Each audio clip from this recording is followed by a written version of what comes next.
ओम शांति। आज 10 दिसंबर 2021 के परमात्म महावाक्य।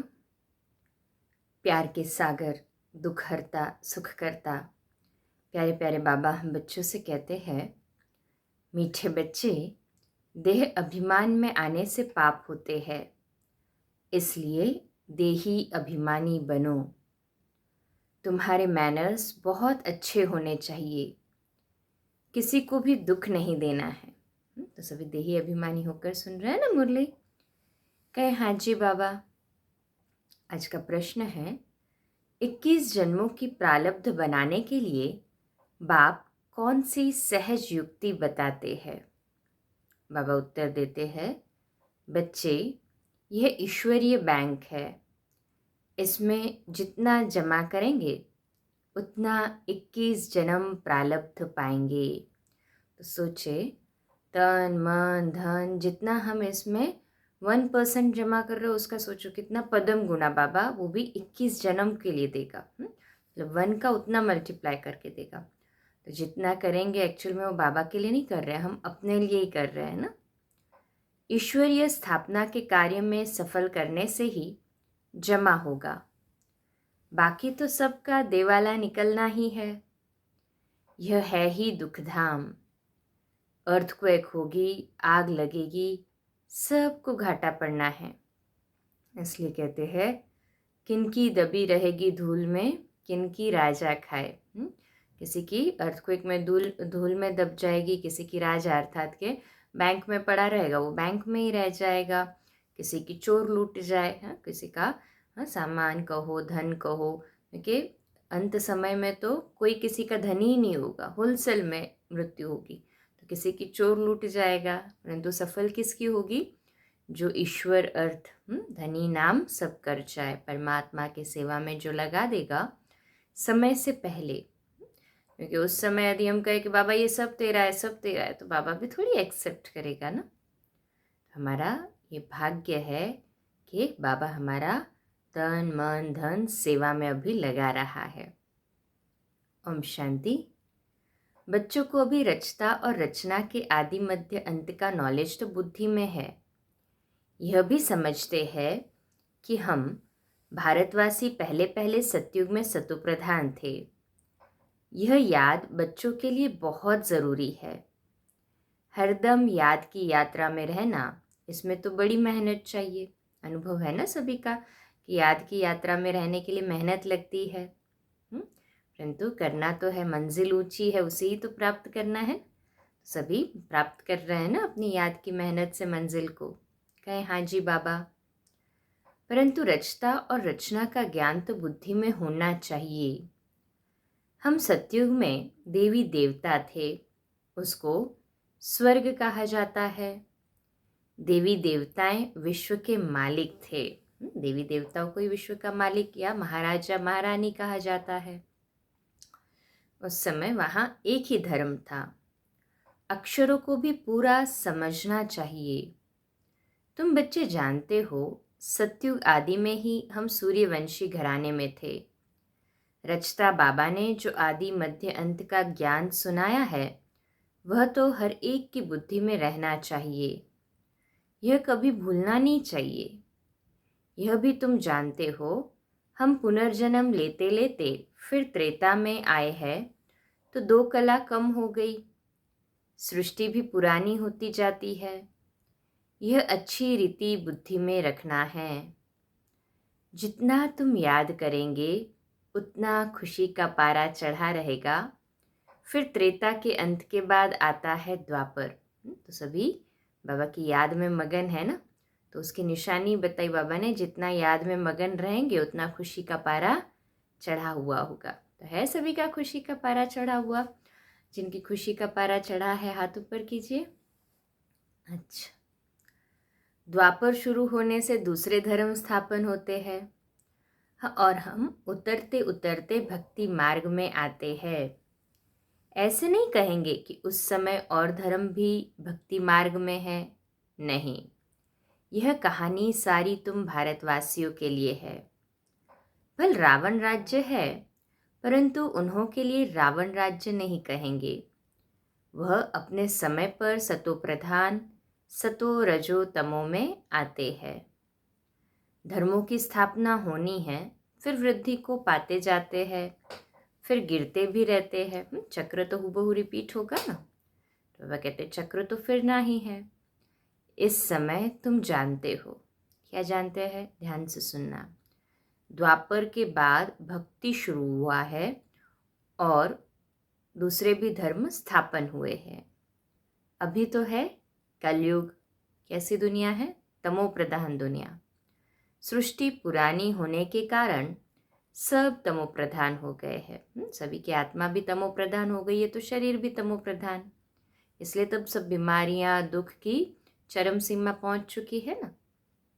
अब यह ज्ञान तुम बच्चे ही जानते हो। बुद्धि में क्लियर है ना सारा ज्ञान।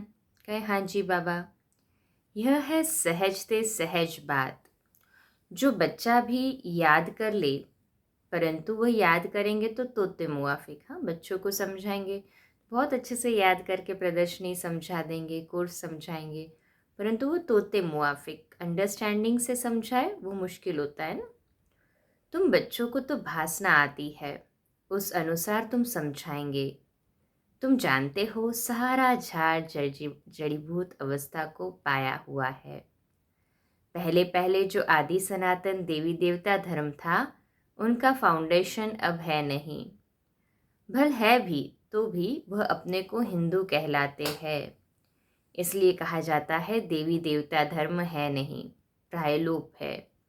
सब पतित बन गए हैं, इसलिए अपने को देवता कोई कहलाता नहीं है। न वह धर्म है न वह कर्म है। जो सतयुग में था वो थोड़ी अभी है, अभी तो पूरे पतित हो चुके हैं 100%, और सतयुग में 100% पावन। सतयुग में तो सबका कर्म अकर्म हो जाता है। यहाँ मनुष्य जो कर्म करते हैं वो विकर्म बन जाता है। तमो प्रधान होने के कारण अपने को देवता कोई कहला नहीं सकते हैं।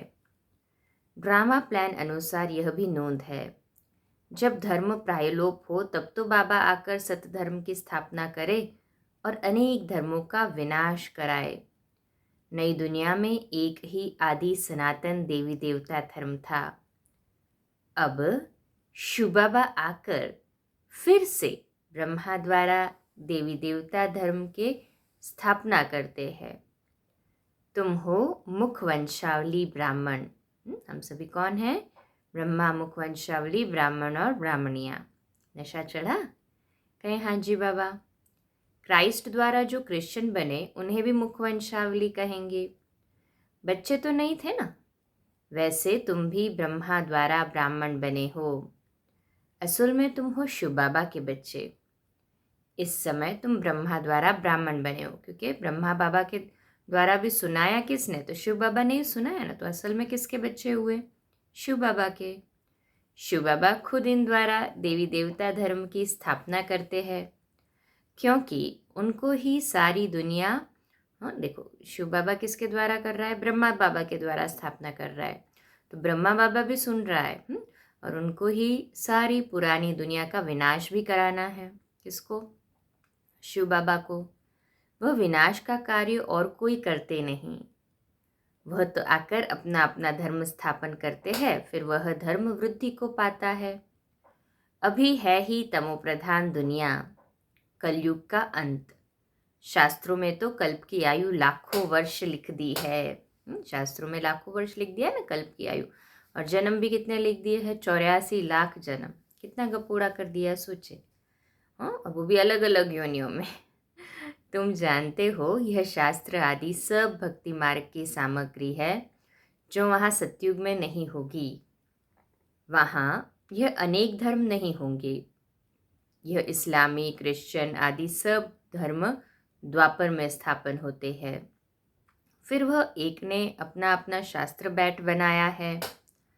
अभी सारी सृष्टि है पतित, इसलिए पतित पावन बाप को सब बुलाते हैं कि आकर हमारा दुख हरो और सुख दो। वह भी कहते हैं हमारा गाइड बन हमको घर ले चलो। गाइड तो सबका होता है ना। तुम अभी कॉन्ट्रास्ट को समझ गए हो। वह पंडित तीर्थ यात्रा पर धक्के खाते हैं और खिलाते हैं, वो पंडे क्या करेंगे, तीर्थ यात्रा पर धक्के खिलाएंगे। असल ज्ञान या सत्य परिचय परमात्मा का तो उन्हें भी नहीं है ना। बाबा कहते तुम हो रूहानी पंडे। तो हम सब कौन है? रूहानी पंडे है ना। सभी हाथ ऊपर करें। पांडव संप्रदाय, शिव बाबा के बच्चे भी पंडे। बाप रूहानी यात्रा सिखलाते हैं। हे आत्मा, तुम अपने बाप को याद करो और घर को याद करो। बाबा को याद करने से घर पहुंच जाएंगे। याद नहीं करेंगे तो पाप कटेंगे नहीं। भल लेस तो सबको जाएंगे, परंतु सज़ा खाकर हिसाब किताब चुकतू करेंगे अथवा योग बल से। चुकतू तो ज़रूर करना है। तुम जानते हो अभी हम जमा कर रहे हैं। जितना पवित्र बन जास्ती कमाई करेंगे उतना जमा होता है। पुरुषार्थ नहीं करेंगे तो कुछ भी जमा नहीं होगा। Attention please. पवित्र बनेंगे, याद की यात्रा में ज़्यादा रहेंगे तो उतनी हमारी ही कमाई ज़्यादा होगी। और नहीं किया तो घाटा किसको होगा? खुद को ही होगा। तो घाटा पड़ जाएगा। घाटा तो नहीं चाहते ना सभी। तुम जानते हो आधा कल्प हम घाटा पाते ही आए हैं। अभी बिल्कुल देवाला हो गया है, हर बात में देवाला। अभी बच्चों को 21 जन्मों के लिए जमा करना है। उसके लिए मुख्य है याद की यात्रा। सभी बाबा की याद में मुरली सुन रहे हैं ना? कहें हाँ जी बाबा। यह तो सदैव स्मृति में रखो। जब भी फुर्सत मिले तो इस स्मृति में रहो। जब भी टाइम मिले ना, बाबा की याद में रहो। बाबा ज्ञान का सागर है तो तुमको भी रचना के आदि मध्य अंत का नॉलेज है। आप समान बनाते हैं। जैसे बैरिस्टर, इंजीनियर आदि पढ़ाकर आप समान बनाते हैं ना, ऐसे बाप भी बच्चों को आप समान देही अभिमानी बनाते हैं। बाप देह अभिमान नहीं रखते, यह तो पढ़ाई है ना। जो ज्ञान बाप में है वह तुमको देते हैं। पूरा बुद्धि में क्लियर है ना ज्ञान? कहे हाँ जी बाबा। बाप पवित्रता का सागर है तो तुमको भी आप समान पवित्र बनाते हैं। जो नहीं बनेंगे वह सजाएं खाएंगे, फिर पद भी कम हो जाएगा। इस समय ऐसे नहीं कि धन से तुमको साहूकार बनना है, नहीं। बाबा ने समझाया है गरीब की 1 पाई साहूकार का 1 रुपया समान। दोनों को वर्षा इतना ही मिलता है। बाप है ही गरीब निवास, इसलिए गायन भी है। अजामिल जैसे पापी, अहिल्या, कुब्जाओं, इनका सबका बाबा ने उद्धार किया ना। साहूकार का नाम नहीं गाया जाता है। यह भी समझने की बात है। तुम कहेंगे हम पहले पहले सबसे साहूकार थे, फिर यहाँ ज्ञान भी नंबरवार उठाएंगे तो वहाँ पद भी नंबरवार पाएंगे। माँ बाप को पूरा फॉलो करना है। जैसे बाबा पुरुषार्थ कर ऊंच पद पाते हैं, मम्मा बाबा भी सर्विस करते हैं ना। तुम्हारी यह है रूहानी सेवा। घर घर में संदेश पहुंचाना है। जो कोई ऐसा न कहे कि हमको तो बाप के आने का संदेश ही नहीं मिला तो याद कैसे करे। ऐसे कुछ कहानियाँ भी शास्त्रों में हैं कि भगवान को भी उल्हना दिया, इसलिए सबको मालूम पड़ना चाहिए। टाइम थोड़ा है, अंत समय में कोई भगवान को उल्हना न दे कि आप आए थे हमको पता ही नहीं चला। इसलिए बाबा ने हमें पंडे बनाकर सबको संदेश देने के लिए भेजा है। दिन प्रतिदिन प्रदर्शनी, मेले आदि की धूम मचती जाती है। अब विलायत के अखबारों में पढ़ता है। शुरू में जब भट्ठी बनी थी तो विलायत तक अखबार में नाम गया। अब फिर यह भी पड़ेगा कि खुद गॉडफादर आकर सबको लिबरेट कर रहे हैं। कहते हैं और सब तरफ से बुद्धि योग तो निकालना ही पड़ेगा। तोड़ो, बाबा कहते हैं सब तरफ से बुद्धि योग तोड़, एक शिव बाबा से जोड़ना है। जोड़ दिया सभी ने अपने शिव बाबा से बुद्धि योग। कहे हाँ जी बाबा। मुझ एक बाप को याद करो तो तुम पावन मुक्ति धाम में चले जाएंगे। पावन बनकर मुक्ति धाम में जाने का एक ही तरीका, बाबा की याद। कोई तो अच्छी रीति समझकर याद करने लग पड़ेंगे। धर्म के बड़े जो होंगे वह फिर नंबरवार आते हैं। सभी धर्मों का झाड़ निराकारी दुनिया से यहाँ आकर वृद्धि को पाता है। फिर पतित दुनिया से चले जाएंगे निराकारी पावन दुनिया में। फिर हर एक अपने अपने समय पर धर्म स्थापन करने आएंगे।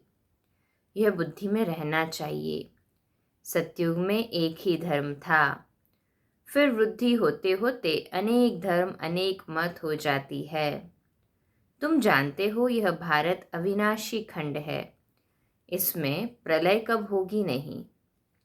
इन बातों को सिमरण करते रहो। यह तुम्हारी ईश्वरीय मिशन है। सेंटर्स खुलते जाते हैं।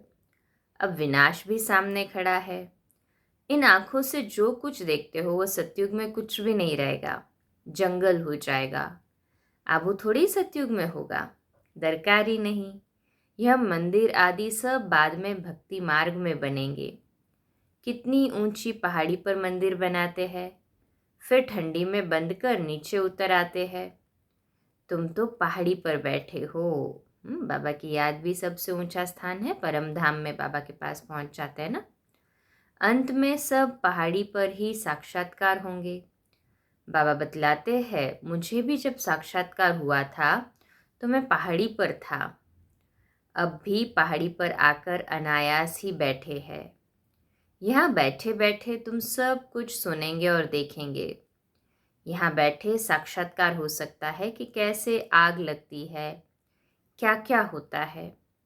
रेडियो से, अखबारों से कुछ तुम सुनेंगे, टीवी में भी तुम देख सकते हो। आगे चलकर ऐसी ऐसी चीज़ें निकलेंगी जो घर बैठे सब दिखाई पड़ेगा। अभी तो प्रैक्टिकल में देख रहे हैं ना, हम भी ऐसे ही मिल रहे हैं। रेडियो में कहाँ कहाँ का आवाज़ सुनाई पड़ता है। यह सब है माया का पॉम्प। तब मनुष्य समझते हैं यह तो स्वर्ग है। स्वर्ग तो सब हो सकता, हाँ, स्वर्ग तो तब हो सकता है जब विनाश हो। बाबा क्लियर कर देता है एक लाइन में। मनुष्य समझ रहा है अभी स्वर्ग है, परंतु स्वर्ग कब होगा? जब ये पुरानी दुनिया का विनाश, परिवर्तन होगा। वहाँ मीठे पानी पर महल होंगे। विजुअलाइज कर रहे हैं सब अपनी नई दुनिया को, अपने महलों को। कहाँ पहाड़ियों पर जाने की दरकार ही नहीं। वहाँ सदैव बाहरी मौसम रहती है। आज गर्मी है, ठंडी है, दुनिया में अभी तो सब जगह दुख लगा है ना। स्वर्ग में दुख का नाम ही नहीं होगा। हाँ ना, वहाँ पे एसी की ज़रूरत ना हीटर की ज़रूरत, नेचुरल सदाबहार मौसम। तुम ऐसी जगह चलते हो। आ गई सत्युगी दुनिया सभी के सामने। कहे हाँ जी बाबा। यह बुद्धि में है कि हमको यह शरीर छोड़ जाना है बाबा के पास। अब हम बाबा द्वारा राजयोग सीख रहे हैं। 5000 वर्ष पहले भी सीखा था। कहते हैं बाबा आप तो वही हो। बाबा जानते हैं जिन्होंने कल्प पहले राज्य भाग्य पाया होगा वह अब भी लेंगे। यह चक्र बुद्धि में होना चाहिए। बरोबर 5000 वर्ष पहले भारत में देवी देवताओं का राज्य था। फिर आधा समय के बाद माया का राज्य शुरू हुआ, अर्थात माया की प्रवेशता हुई। फिर और धर्म आए। फिर भक्ति मार्ग शुरू हुआ, अर्थात रावण राज्य शुरू हुआ। यह चित्रों पर साफ समझा सकते हो। यह भारत की ही कहानी है कि सतो प्रधान से तमो प्रधान कैसे बनते हैं। फिर जब विनाश का समय होता है तब विनाशक वृत्ति वाले विपरीत बुद्धि हो जाते हैं। मेले प्रदर्शनी में बड़ी युक्ति से चित्र रखने चाहिए। तुम्हारा यह ज्ञान है गुप्त। यहाँ हथियार आदि की कोई बात नहीं। तुम बहुत साधारण हो। तुम चलते फिरते घूमते बाप की याद में रहते हो। कोई तुम्हारे से पूछे तुम वेदों शास्त्रों को मानते हो? बोलो हाँ जी। हम उनको अच्छी रीति जानते हैं कि इनसे भगवान की प्राप्ति नहीं हो सकती है। यह सब भक्ति मार्ग की सामग्री है। सतयुग में सब पावन आत्माएं थी। गीत भी था ना, जाग सजनिया जाग। नई दुनिया में सब कुछ नया होगा। बाबा आकर नई दुनिया के लिए नई कहानियाँ सुनाते हैं। सीन सिनेरिया सब नई होंगी। प्रदर्शनी में आते बहुत है, ओपिनियन भी लिखते हैं। बहुत अच्छा है, यह सब को समझाना चाहिए। परंतु खुद कुछ भी समझते नहीं हैं। कोटों में कोई मुश्किल ही निकलते हैं, परंतु सर्विस तो होनी है ना। ढेर प्रजा बनेगी। तुम बच्चे इस ज्ञान का सिमरन करते रहो तो बहुत खुशी रहेगी। यह दुनिया ही दुख की है। घाटा पड़ा, दिवाला निकला, अर्थक्वेक हुई, सब के पैसे खत्म हो जाएंगे। तब कहते हैं किनकी दबी रहे धूल में, किनकी राजा खाए, किनकी चोर लूट जाए। सफल उसी की होवे जो धनी नाम सब कर जाए। सफल किसकी होगी? जो ईश्वरीय स्थापना के कार्य में लगा रहे हैं। यह है ईश्वरीय बैंक। जो इसमें जितना डाले उतना जमा होता है। जितना जिसने कल्प पहले डाला होगा वह इतना ही शिव बाबा को शिव बाबा की गोलक में डालेंगे। कल्प पहले जितना डाला था बिल्कुल हूबहू उतना ही डालेंगे ना। इसका रिटर्न फिर नई दुनिया में 21 जन्मों के लिए मिलेगा। सभी ऐसे पद्मा पदम सौभाग्यशाली आत्मा है ना, बाबा हमें 21 जन्मों का रिटर्न देता है। तो कितनी खुशी होनी चाहिए। सभी ऐसे पद्मा पदम सौभाग्यशाली समझ रहे हैं स्वयं को। हाथ ऊपर करे जो समझ रहे हैं। बाबा कहते हैं भक्ति मार्ग में शिव बाबा की गोलक में डालते हैं तो अल्पकाल क्षण भंगुर सुख मिलता है।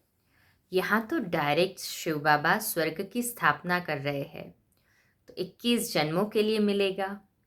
भक्ति मार्ग में अल्पकाल का सुख नरक में मिलता है। फिर मैनर्स भी अच्छे होने चाहिए।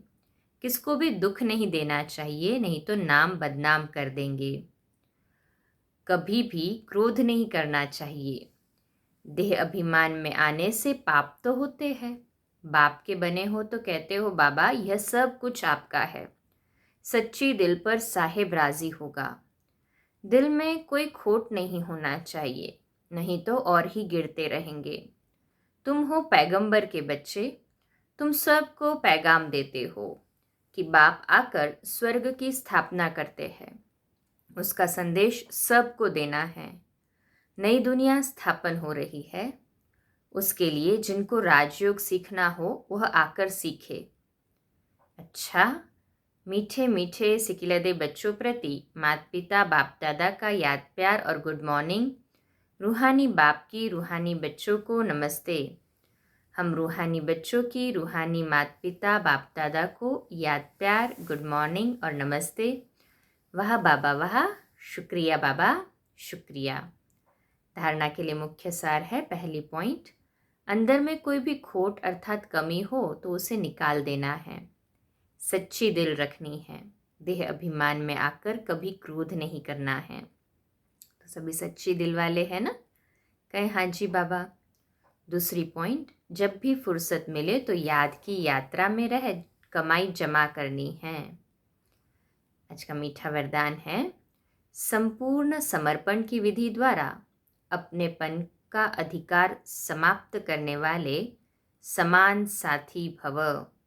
इसका विश्लेषण है, जो वायदा किया है कि साथ रहेंगे, साथ चलेंगे और साथ में राज्य करेंगे, इस वायदे को तभी निभा सकेंगे जब साथी के समान बनेंगे। समानता आएगी समर्पणता से। जब सब कुछ समर्पण कर दिया तो अपना व अन्य का अधिकार समाप्त हो जाता है ना। जब तक किसी का भी अधिकार है तो सर्व समर्पण में कमी है, इसलिए समान नहीं बन सकते। तो साथ रहने, साथ उड़ने के लिए जल्दी जल्दी समान बनो। आज का स्लोगन है, अपने समय, श्वास और संकल्प को सफल करना ही सफलता का आधार है।